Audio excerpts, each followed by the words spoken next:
ஜனவரி 5 திங்கட்கிழமை. நோவாவின் கீழ்ப்படிதல்.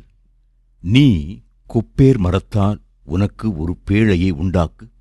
அந்த பேழையிலே அறைகளை உண்டு பண்ணி அதை உள்ளும் புறம்புமாக கீழ்ப்பூசு. ஆதியாகமம் 6:14. நோவாவே ஒரு பேழை செய்யுமாறு கர்த்தர் சொன்னபோது அந்த பேழையின் எல்லா விபரங்களையும் திட்டமும் தெளிவுமாய் கொடுத்தார்.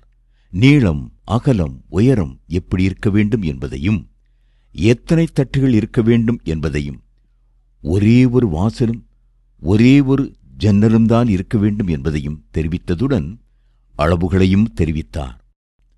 நோவாவும் தேவன் கட்டளையிட்டபடியெல்லாம் அதை செய்து முடித்தார். ஆதியாகமம் 6:22. கர்த்தர் மனுஷரிடத்திலே எதிர்பார்ப்பது கீழ்ப்படிதலே.